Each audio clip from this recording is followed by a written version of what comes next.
Welcome to the bandwidth bonnet video tutorial. I made this video tutorial to accompany the written pattern that I wrote for this bonnet. If you are chronically online like me, you would have seen these bonnets everywhere. After a million trial and errors, this is what I've come up with. I feel like this size is pretty standard. It'll fit most head shapes. Once you understand the construction, once you understand the gauge a little bit better, I think it's super easy to customize and make your own.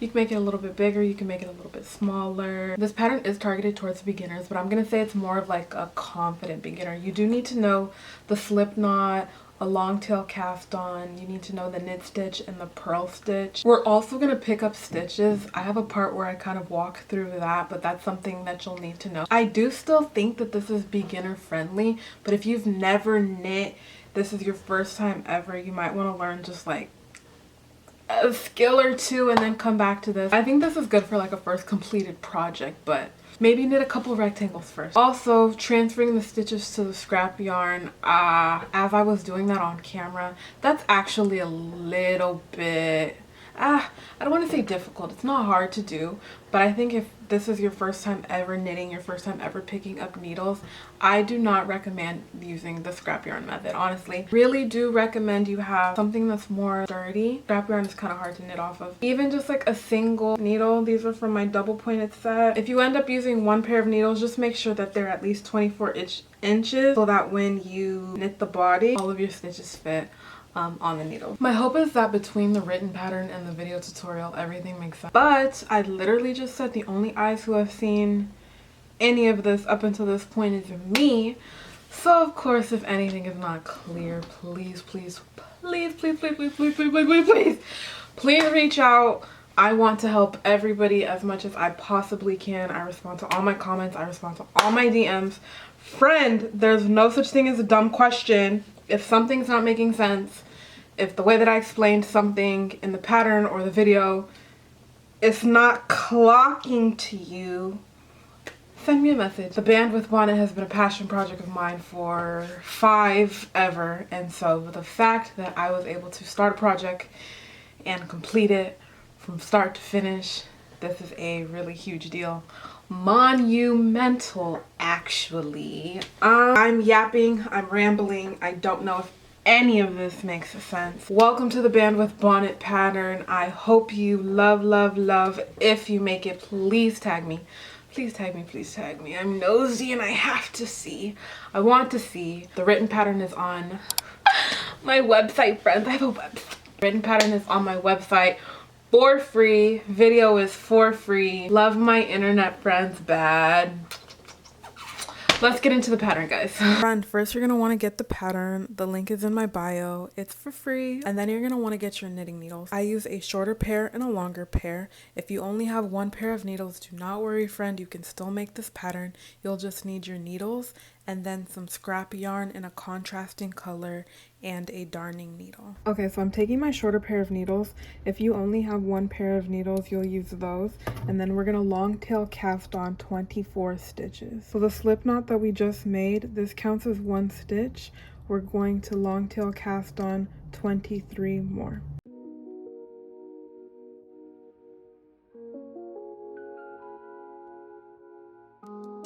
So we have 24 stitches on our needles. Okay, so next we're gonna stockinette for 25 rows. Stockinette means that you purl all of the stitches and then you knit all of the stitches. You purl all of the stitches and then you knit all of the stitches. So our first row is going to be a purl row. See the ball of yarn gonna be in front of me. So we're gonna purl all 24 stitches.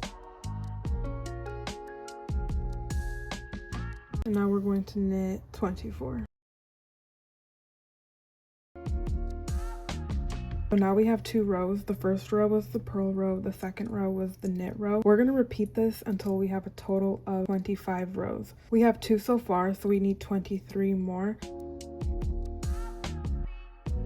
So the 24th row is a knit row. And now we're gonna purl the last row. So this is what it's looking like. This is 25 rows of stockinette. Now we're gonna break the yarn. I would just leave a long tail to make sure that you can weave it in later. If you wanted to make it bigger or smaller, you would just adjust the size of the square. This is one of my first versions. The front, like I casted it on less, and then you can see that this is more than 25 rows. You also have to take into account though that however long you do the ribbing, that's gonna make it longer. So I found that this was too big. If you want to make it bigger, that's like something you could do, especially if you're using like a different weight yarn or you're not using the 6 milliliter needles. You can see this blue one that I made. Look how huge it is.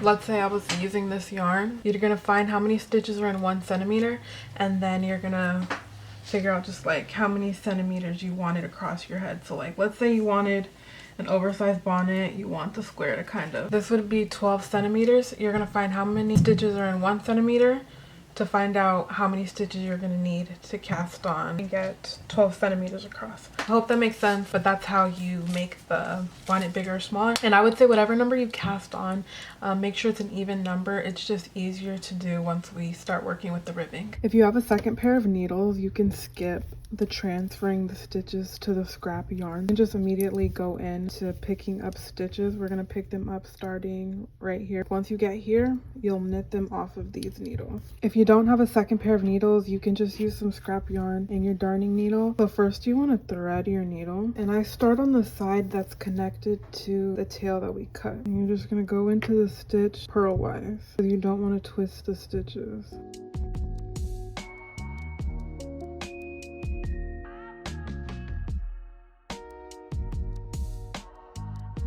So then it'll look something like this. So now we're going to pick up the stitches all the way around, and that's what makes the body of the bonnet. So we're going to start in this corner right here. This is the side where we broke the tail of the yarn. We're going to start in the front corner. So we're going to pick up 16 stitches. We're going to knit these 24, and then we're going to pick up 16. So this stitch right here in the corner, this is where I'm going to start. Take the yarn and we're going to pull it through. So the stitch next to it, we do the same thing. Stick the needle through, and then you want to pull the yarn through the loop. So that's 2. The one next to it right here, we're going to skip that one. We're going to put our needle into this one right here. We're going to do it in the one next to it. And then we're going to skip, and then we're going to do it in the one after that we skipped. And you're basically going to do that until you have 16. If you modified the square or used like a different yarn or gauge, this is 14 stitches so far. I have 2 more. This part right here before we get to the live stitches, I like to skip a stitch as opposed to doing 2 and then skip 1, just because if there's too many stitches kind of bunched up here, when you put the bonnet on, the knit fabric kind of bulges out, if that makes any sense. So I'm going to skip 1,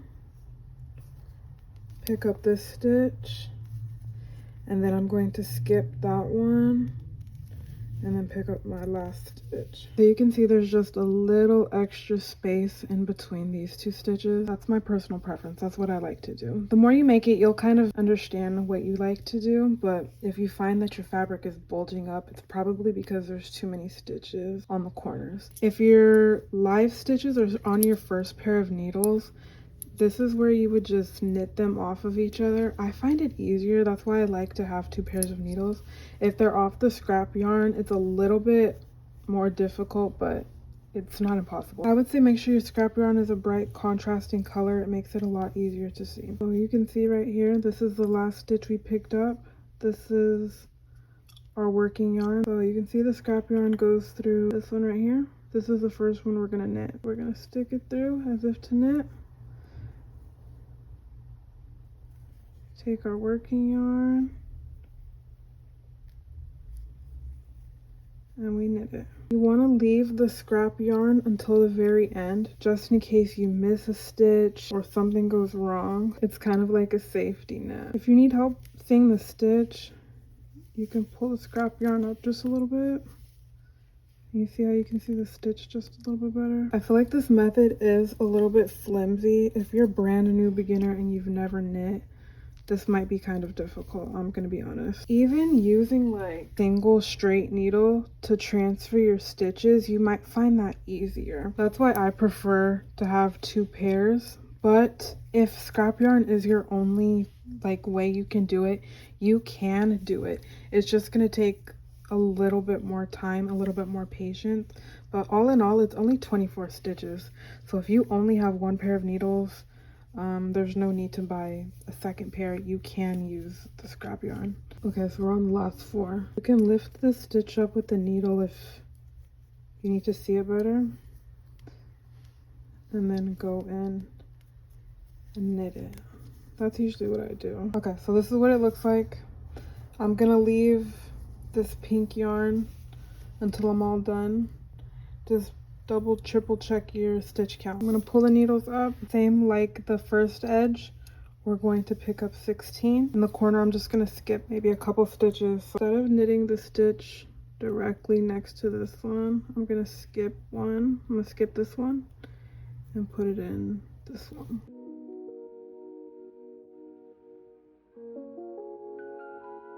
I'm gonna skip the one next to it and put it in this one. One more skip. And then continue as normal. 2, skip 1, 2, skip 1. And then the last 2 stitches we're gonna pick up. So this is what your needles are looking like at this point. In total, we're gonna have 56 stitches. So that's 16 on one side. The live stitches was 24, plus the 16 on the third edge, that's 56. If you're modifying the size of the bonnet, you just wanna make sure that your total number is a multiple of 4. We're gonna purl all 56 stitches. Okay. So now we're gonna knit 43 rows. We're gonna knit all 56 stitches, then we're gonna purl all 56 stitches. And we're gonna do that until we have 43 rows. The last row should be a purl row. So we're gonna knit all the stitches. So I like to put stitch markers just because I don't count my rows as I'm knitting them. The first purl that we did after we picked up all the stitches, when we purled all 56, that was row number 1. And then when we knit it, that was row number 2. And now we're on row number 3, another purl.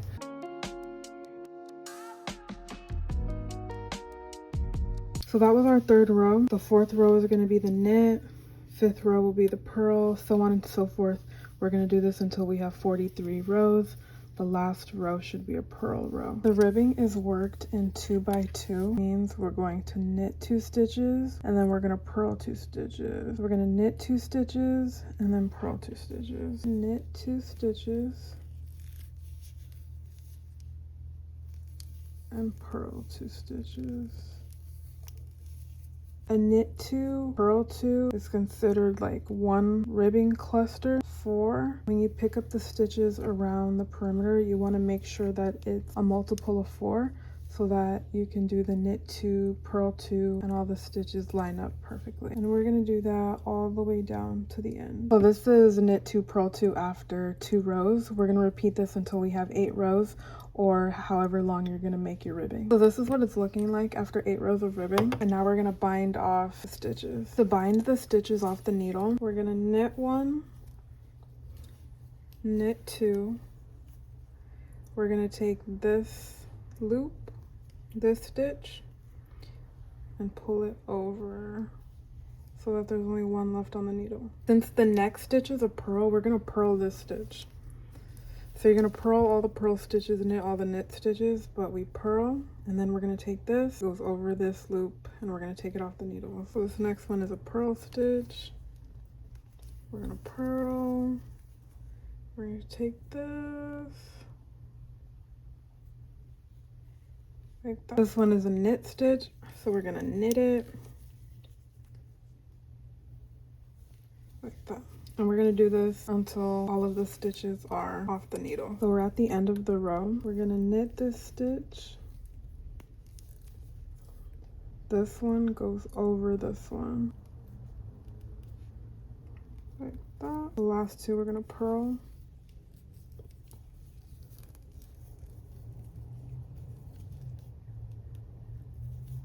We're gonna purl.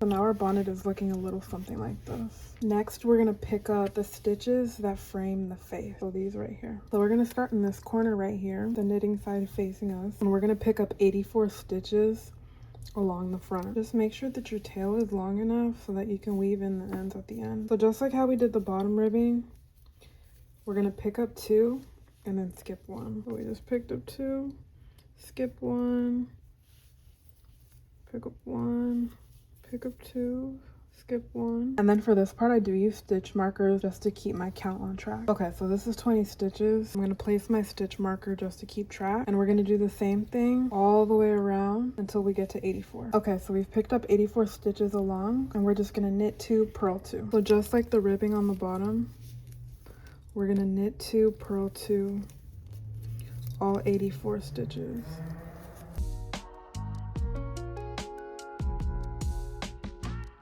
So we're at the end of the row. We're going to knit 2 and purl 2. And we're going to do that for 8 rows. So the ribbing on the bottom and the ribbing on the front edge, they're the same. Knit 2, purl 2. I'll meet you back after 8 rows. So we're just going to bind off all the ribbing on the front. You knit the knit stitches, purl the purl stitches, the same way we did the ribbing on the bottom. Okay, so this is what it's looking like so far. I don't have an exact method on where I place the ties. I kind of just want like a little bit on the side, a little bit on this side. I eye it for the most part. And for my front ties, I do skip a stitch too. So like I'll do 2 and then I'll skip the same way that we did the ribbing. The ties are more of a freestyle, so you're gonna kind of just find what works best for you. You don't have to skip a stitch. You can place them in a different area. This part is a little ambiguous. If you want the ties to be a little bit thicker, you can also add more than 10. If you want them to be skinnier, you can add less than 10. So this part is really kind of just up to you, but we're picking up stitches in the bottom corner. So this is 6. I'm gonna add 4 more. You can play around a little bit and see where you want to place the stitches. We have 10 stitches. We picked up 10 stitches. First row is a purl row, so we're gonna purl 10 stitches. So we're going to stockinette. So we're gonna knit, purl, knit, purl. You're gonna do this until you get the desired length of your front tie, and then we're gonna do the same thing on the other side. So after you have your front tie the length that you want it, mine is 103 rows, we're going to bind off. You want to make sure that the last row is a purl row, similar to how we did the rib, except there's no purl stitches.